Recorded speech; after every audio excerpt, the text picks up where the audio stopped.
मित्रांनो, जय भीम. आज बुद्ध पौर्णिमेच्या निमित्तानं आपल्या सर्वांना मनपूर्वक सदिच्छा. मित्रांनो, आज आपण बौद्ध संस्कृती, प्राचीन भारताची एक सुवर्ण संस्कृती या विषयावर संवाद साधणार आहोत. कुठल्याही देशाचा इतिहास हा त्या देशात उपलब्ध असलेले शिलालेख, प्राचीन वास्तू, ताम्रपट, उत्खनात सापडलेल्या गोष्टी किंवा वस्तू यावर आधारित असतो.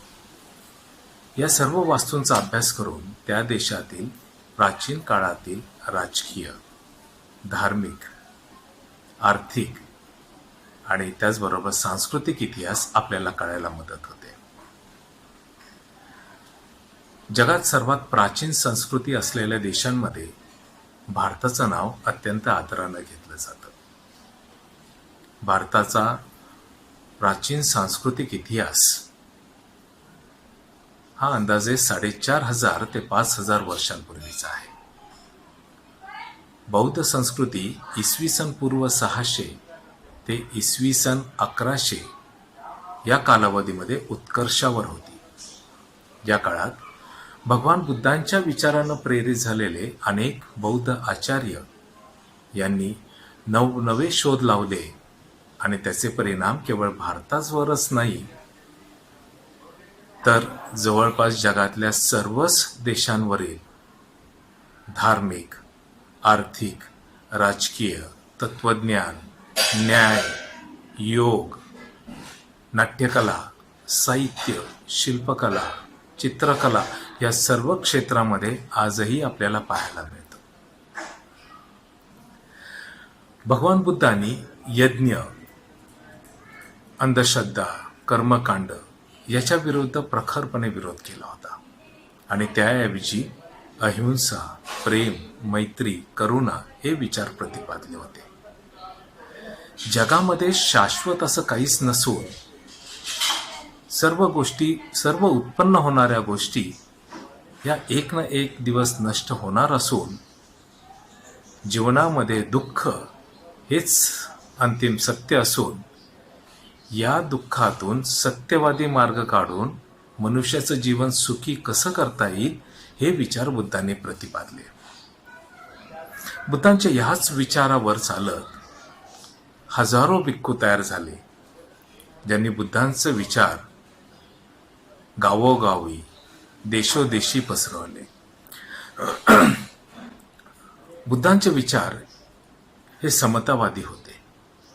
पुरुषांबरोबर स्त्रियांना समान न्याय, समान स्वातंत्र्य असावं या मताचे बुद्ध होते आणि त्यामुळं बुद्ध विचारामध्ये स्वातंत्र्य होतं, सर्वांमध्ये समानता होती आणि एकमेकांबद्दल बंधुभाव होता. बुद्धांचे ह्याच विचार घेऊन जे वातावरण निर्मिती झाली समाजामध्ये, त्यामुळे समाजामध्ये एक प्रकारचं बंधुत्व झालं आणि त्यामुळं समाजामध्ये एक सुदृढपणा दिसून येतो. या संपूर्ण समाजामध्ये बुद्धांनी भिक्खू, भिक्खुनी, उपासक, उपासिका असं समाजाचं एक नवीन समीकरण केलं, ज्यात प्रत्येक घटकाला स्वातंत्र्य होतं, म्हणजेच विचारांचं स्वातंत्र्य होतं, समानता होती आणि एकमेकांबद्दल बंधुभाव होता. त्यामुळं त्या काळामध्ये असलेले सामाजिक विभाजन वृत्तीकडून सामाजिक ऐक्याकडे नेणारे भगवान बुद्ध हे भारतातील सर्वात पहिले क्रांतिकारक ठरले. त्यांचे हे विचार आपल्याला अनेक ठिकाणी दिसतात. अनेक बौद्ध भिक्खूंनी बुद्धांच्या महापरिनिर्वाणानंतर त्यांचे हे विचार सगळीकडे पसरवले. इसवी सन पूर्व 3ऱ्या शतकामध्ये अशोकाचा उदय झाला. सम्राट अशोक हा अतिशय अभिमानी, अतिशय एक खंबीर असा नेता होता, खंबीर असा राजा होता, ज्याच्या मनामध्ये प्रचंड मोठी महत्वाकांक्षा होती. आपल्या वडिलांकडून त्याला ऑलरेडी एक मोठं साम्राज्य प्राप्त झालं होतं. मात्र हे साम्राज्य आणखीन विस्तृत करायचं अशोकाची महत्वाकांक्षा होती. आणि म्हणून आपण पाहतो त्यासाठी त्यांनी अनेक लढाया देखील केल्या. अशोकाचं साम्राज्य हे कंदहार म्हणजे आत्ताचं अफगाणिस्तान पासून ते केरळपर्यंत होतं आणि इकडे पेशावर पासून ते इकडे कलिंगापर्यंत पसरलेलं होतं. या प्रचंड मोठं साम्राज्य आणि त्याच्यासाठी असलेली त्याची भूक ही कलिंग युद्धामध्ये शमली. हिंसेतून काहीही उत्पन्न होत नाहीये. अहिंसेतून जगाला आपण प्रेम देऊ शकतो, जगाला ममत्व देऊ शकतो, जगाबद्दल करुणा असायला हवी हे अशोकाला उमगलं आणि त्याने बौद्ध धर्माची दीक्षा घेतली. बौद्ध विचारांना प्रेरित झाल्यानं अशोकानं नंतर आपल्या प्रजेला आपल्या मुलाबाळांसारखं सांभाळण्याचा प्रयत्न केला. आणि म्हणून इतिहासामध्ये आपल्याला दिसतं की अशोकानं आपल्या प्रजेच्या सुखसोयीसाठी प्रत्येक नगरीमध्ये रस्ते, मोठ्या नगरांमध्ये महाल रस्ते बांधले आणि त्यानंतर या रस्त्यांच्या बाजूला मोठी मोठी वृक्ष लागवड केली, पाणपोई बांधल्या, धर्मशाळा बांधल्या. एवढंच नव्हे तर मनुष्यांप्रमाणेच जनावरांसाठी दवाखाने आणि औषधालय देखील सुरू केली. इथल्या व्यापाऱ्यांना त्यांनी व्यापाराचं संरक्षण दिलं, त्यांच्यासाठी चांगले महामार्ग बांधले, बंदरं बांधले, एकच कर प्रणाली ठेवली. आणि त्यामुळं काय झालं की संपूर्ण राज्यामध्ये अशोकाबद्दल खूप चांगलं मत. भगवान बुद्धांची नीतीपर शिकवण त्यांनी संपूर्णपणे आचरणात आणण्याचं ठरवलं होतं.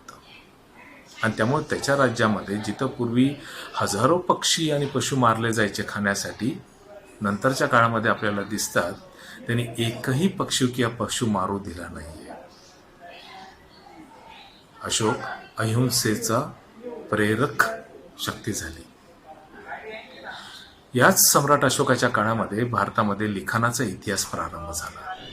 आपली नीतीपर शिकवण सर्वांना कळावी यासाठी त्यांनी दगडावर कोरीव शिलालेख लिहिले.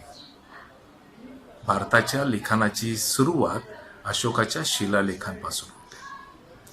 भगवान बुद्धांचे सर्व महत्वाची स्थळं अशोकानं शोधून काढली आणि तिथे तिथे त्याने भव्य स्तूप अथवा स्तंभ उभारले.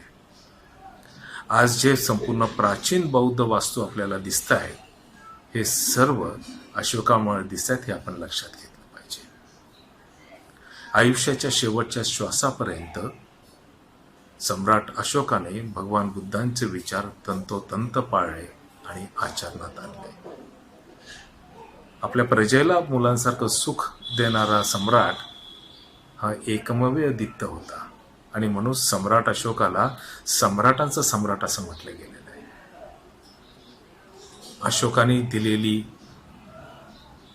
ही संपूर्ण संस्कृती ही बौद्ध संस्कृतीची देण आहे हे आपण लक्षात घेतलं पाहिजे.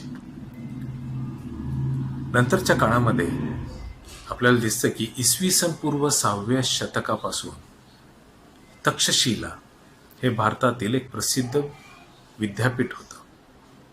साधारणतपणे इसवी सन पूर्व 4थ्या शतकामध्ये हे विद्यापीठ एक जागतिक दर्जाचं बौद्ध विद्यापीठ म्हणून मानलं गेलं. या विद्यापीठामध्ये चाणक्य, चंद्रगुप्त मौर्य आणि जीवक सारखे विद्वान तयार झाले.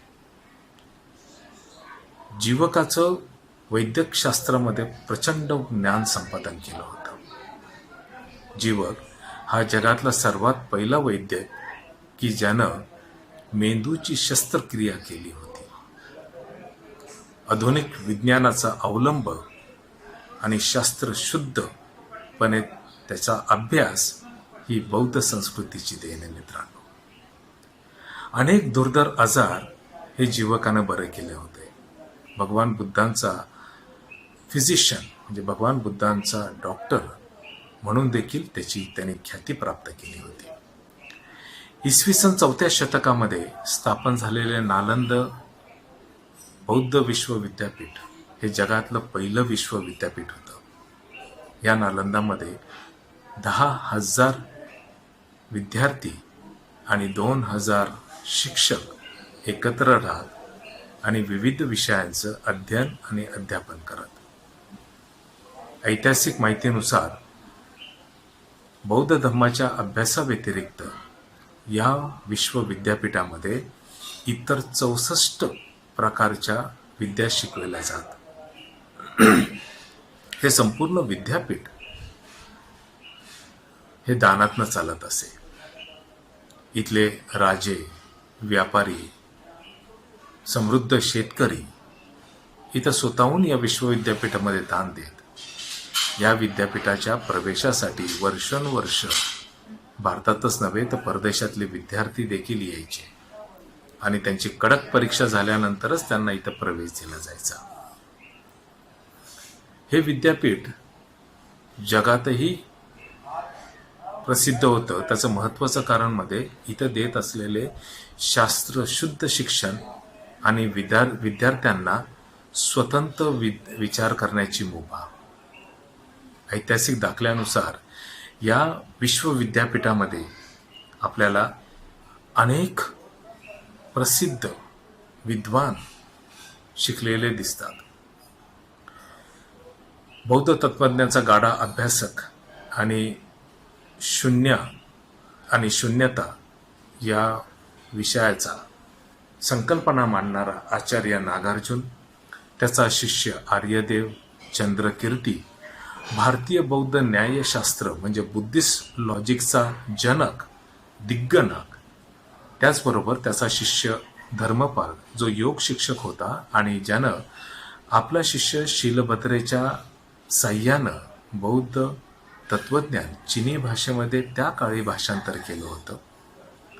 न्यायशास्त्राची मांडणी करणारा व बौद्ध तत्वज्ञावर अनेक ग्रंथ लिहिणारा वसुबंधू व त्याचा भाऊ असंग, नालंदाचे कुलगुरू शांतिरक्षित, राजा हर्षवर्धन, प्रमाण आणि अनुमान म्हणजे फिलॉसॉफिकल लॉजिक आणि हायपोथिसिस या ज्ञानाचा जनक धर्मकीर्ती, रत्नकीर्ती, चीनमध्ये जाऊन ध्यान आणि मार्शल आर्ट्सची स्थापना करणारा आचार्य बोधिधर्म, परदेशी प्रवासी युएनसांग ज्याने इथं काही काळ प्राध्यापक म्हणून देखील नोकरी केली होती, असे सर्व विद्वान हे नालंदाचे विद्यार्थी होते. शास्त्र शुद्ध अभ्यास आणि संशोधन ही बौद्ध संस्कृतीची देण आहे. नालंदा येथे जगातील सर्वात पहिली अभ्यासिका बांधण्यात आली होती. 9 मजल्यांच्या 3 बिल्डिंग्स इथं अस्तित्वात होत्या आणि या सर्व अभ्यासिकेमध्ये म्हणजे लायब्ररीमध्ये लाखो हस्तलिखित ग्रंथ उपलब्ध होते, ज्याचा अभ्यास इथं असलेले विद्यार्थी नेहमी करत. 1197 साली लुटीच्या उद्देशानं इथं आलेल्या बख्तियार खिलजी याला इथं कुठल्याच प्रकारचं सोनं नाणं काही सापडलं नसल्यामुळे चिडून जाऊन त्यानं इथल्या लायब्ररीला आग लावली, जी 6 महिने धुमसत होती आणि यामध्ये असलेले सर्व लाखो हस्तलिखित ग्रंथ, त्याचा प्रचंड ज्ञानसाठा हा नष्ट झाला.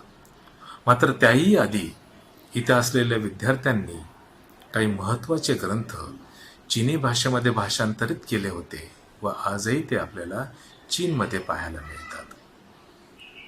या नालंदा विश्वविद्यापीठाशिवाय भारतामध्ये त्या काळी ओदांतपुरी, विक्रमशिला, जगदला, वल्लभी आणि सोमपुरा असे प्रसिद्ध बौद्ध विद्यापीठ पाहायला मिळतात, जी बौद्ध संस्कृतीची देण आहे. भारतातील शिल्पकलेला प्रारंभ झाला तो बौद्ध संस्कृतीमध्येच किंवा बौद्ध काळातच. सम्राट अशोकानं भारतातली सर्वात पहिली लेणी बाराबर व नागार्जुन इथे कोरली आणि ती अजविक संघाला दान दिली. त्यानंतर त्यांनी भगवान बुद्धांच्या आयुष्यातले महत्त्वाचे स्थळ शोधून काढले व तिथं प्रचंड मोठ्या आकारांचे स्तूप आणि स्तंभ उभारले. उदाहरण द्यायचं झालं तर सांची येथील स्तूप, त्यानंतर ओरिसातील रत्नागिरी येथील ललितगिरी, ललितगिरी आणि उदयगिरी येथील भव्य विहारे आणि प्रचंड मोठ्या बुद्ध मूर्ती, अजिंठा येथील जातक चित्रकारी, एलोरा, नाशिक, बेडसे, कान्हेरी, भाजे, कार्ले येथील प्रसिद्ध लेणी, हे सर्व बौद्ध संस्कृतीच्या खुणा आहेत. महाराष्ट्रात जवळपास 1100 बुद्ध लेणी आहेत, ज्यापैकी जवळपास अंदाजे 950 लेणी या बुद्ध लेणी आहेत. या सर्व लेणी बौद्ध भिक्खूंच्या राहण्यासाठी कोरण्यात आल्या होत्या. त्यातील चित्रकला व शिल्पकाम अतिशय सुंदर, नक्षीदार आणि जगप्रसिद्ध आहे. याच बुद्ध लेणीपासून प्रेरणा घेऊन नंतरच्या काळात म्हणजे 8व्या शतकानंतर हिंदू लेणी आणि जैन लेणी कोरण्यात आली. शिल्पकला, चित्रकला, त्याचबरोबर काष्ठशिल्प, प्रस्तरकला हे सर्व बौद्ध संस्कृतीची देण आहे. भारतातील लिखाण पद्धतला सुरुवात झाली ती सम्राट अशोकाच्या काळामध्ये. भारतामधला सर्वात पहिला किंवा सर्वात प्राचीन लिखाण हे सम्राट अशोकाच्या शिलालेखाचं आहे. त्यापूर्वी कुठलंही हस्तलिखित भारतामध्ये अजूनपर्यंत तरी सापडलेलं नाही. भारतामध्ये सर्वात पहिला लिखित ग्रंथ हा पाली त्रिपिटक होय. इसवी सन पूर्व 29 मध्ये राजा वट्टगामनीच्या काळामध्ये हा ग्रंथ लिहिण्यात आला होता. इसवी सन 1ल्या शतकामध्ये बौद्ध आचार्य अश्वघोषानं संस्कृत साहित्यामध्ये काव्य प्रकार सर्वात पहिल्यांदा आणला. बुद्धचरितम, जे बुद्धांच्या जीवनावर आधारित आहे, त्याचबरोबर सौंदरानंदन, शिक्षा समुच्चय असे महान ग्रंथ अश्वघोषांनी 1ल्या शतकामध्ये लिहिले. त्यांच्यानंतर जवळपास 300 वर्षानंतर जन्माला आलेल्या कालिदासानं अश्वघोषांच्या बुद्धचरितमचे अनेक पदांची उचलेगिरी केली, त्याच्यात थोडाफार फेरफार केला आणि मेघदूत हे काव्य लिहिलं.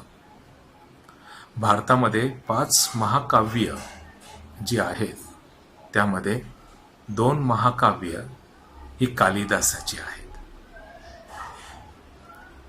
आणि ज्यानं या देशामध्ये काव्य प्रकार रुजवला त्या महान बौद्ध आचार्य अश्वघोषांचे एकही काव्य या महाकाव्यात नाहीये, ही या देशाची शोकांतिका आहे.